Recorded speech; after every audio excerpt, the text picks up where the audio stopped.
King Abdullah II of Jordan is urging the United Nations to continue humanitarian funding for Palestinians and is asking for help for Jordan with refugees. The king making his appeal at the UN General Assembly Tuesday. It comes after President Trump cut off $350 million in aid for the UN agency that distributes the funding. I talked with King Abdullah about his relationship with President Trump and the continued unrest in the Middle East. King Abdullah of Jordan delivers an address to the UN General Assembly on a host of pressing issues. We have a long way to go to deliver global opportunity and hope.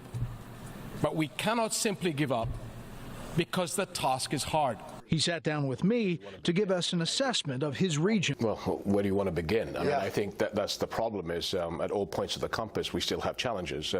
Syria, to an extent, ISIS is defeated, not destroyed, and you can apply that to Iraq also. But how do we move the political process in Syria? How do we stabilize? This is something that we can get into. Relatively calm in the south because there's a crisis management center that is operated by the Russians and Americans in Jordan, hosted by us for deconfliction.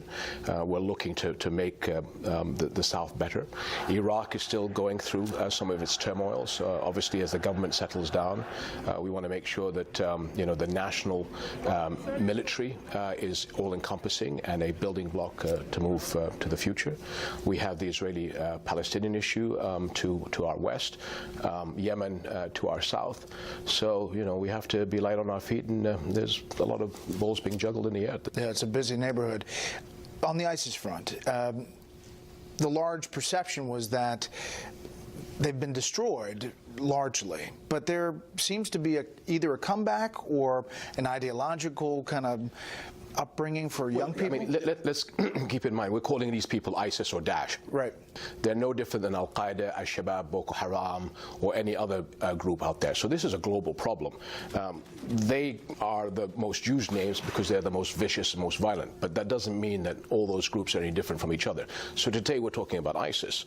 4 or 5 years from now, maybe there's another name that's developed and they become even worse. There's two stories in Syria, and to an extent two stories in Iraq. One is the countries moving forward and redeveloping themselves and coming down, but there's still a fight against insurgents. You have concerns about the peace process and recent moves? Well, look, the president from day one was committed to a fair and balanced deal for the Israelis and Palestinians to move the process forward. We're not too sure what the plan is. That's part of the problem. So it's more difficult for us to be able to step in and help. What I'm worried about is we're going to go from the two-state solution to a one-state solution, which is a disaster for all of us in the region, including Israel. If most of the final status issues are being taken off the table, then you can understand Palestinian frustration.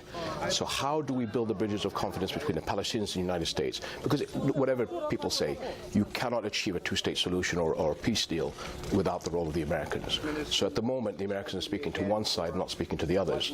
And so that's the impasse that we're at. President Trump, if there's anything, is pretty blunt.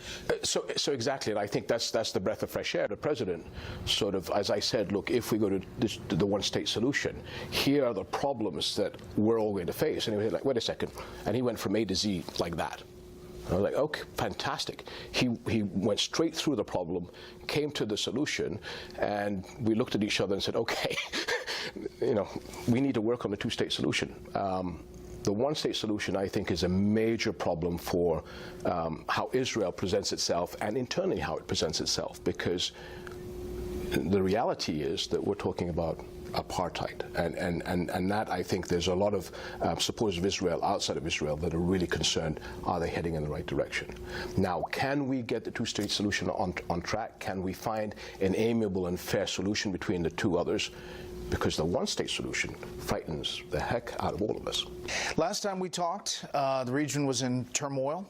ISIS was on the rise in 2015. The other thing we talked about back then was Yemen. I would humbly suggest that the quicker we find a political situation to that issue, the better. I still believe that's the case. We're 3 years later. Three years later, it is a very difficult campaign, and the quicker that all of us get to a political solution, I know that the Saudis and the UAE are working very hard. We have to keep in mind that there is concern of the humanitarian crisis, which I I think is still unfolding. The UAE have been really leaning forward in trying to bring as much relief supplies as possible to the Yemenis. But unless we can get the parties together and find a political solution, this is going to continue to be a black hole for all of us, I think. Iran is obviously active in Yemen. They're funneling money and weapons. Many other places in the region. Through your eyes, how does Iran look? You can see in an Iranian signature what I see the Iranian crescent, whether it's in Iraq, whether it's in Syria, whether it's in Lebanon. You mentioned the Yemen, we're seeing them in the Horn of Africa. Is there a way to get Syria to a political solution? So we're working on things. I mean, sometimes the policy changes by certain people in American institutions that sort of throw us off a bit. Having said that, we, the Americans and the Russians, as I said, we have the joint command center in Jordan that helps in deconfliction. We do have a strategy. We had agreements with the Russians and the regime on dealing with the Iranians. That's had a slight hiccup in the past couple of weeks, but I'm expecting hopefully that to come back into the right fold. And as I said, we are all working and understanding that the Iranians are not helping anybody. But again, from the Iranian point of view, they want to be as close to the Mediterranean as possible. So they're going to do all efforts to continue to be in those areas and to be a mischief maker. In your country, 20% of the population now refugees? 21% only Syrian refugees. That's not to count almost a million illegal Egyptian workers that are in our country that we took a decision many years ago not to send back to Egypt because it would destabilize their economy. So that's the right thing, although the difficult thing. A couple of 100,000 Iraqi refugees that are in our country, and a total of about 50 to 60,000 Yemenis and Libyan refugees. So what kind of pressure does that put on? Tremendous. 21% of a population increase in a couple of years. That's like 60 million Canadians just appearing on your border in a period of 2 or 3 years, and then you've got to take, when you first started, at least a quarter of your budget for a couple of years just to look after your guests. Say that again. 60 million if you look at the U.S. 60 million Canadians coming over in 2 to 3 years. You've got to deal with them. And you've got to deal with them. And the international community is helping, and the biggest supporters are the United States and Europe. But as of this year, 2018, we're only getting 16% of the support from the international community. That means that we have to borrow the rest from the international community just to fund the Syrian refugees. Now, we do have to reform, we do have to become self-sufficient, but donor fatigue is a major problem, and it's an international responsibility. I mean, if you look at how many refugees Europe has taken and see the role that Jordan has done, we're actually taking the load off a lot of other countries, but help us because we're doing the right thing. Mm-hmm.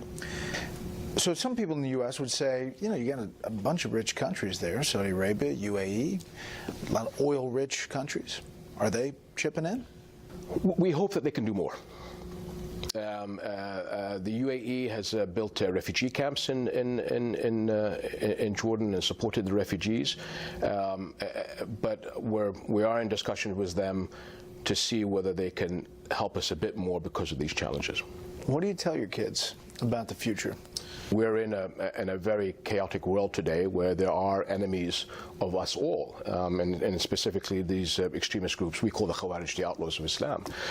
This is an issue that's going to be with us for the next 10, 15 years, so whether we like it or not, this is an international fight. I've called it a third world war by other means, which is going to be with us for, unfortunately, another decade or two. I hope the military aspect is going to be short, but then it's the ideological aspect that we're going to have to fight over the next 10, 15 years. Your Majesty, we appreciate your time. Also, Thank you very much. Thank you.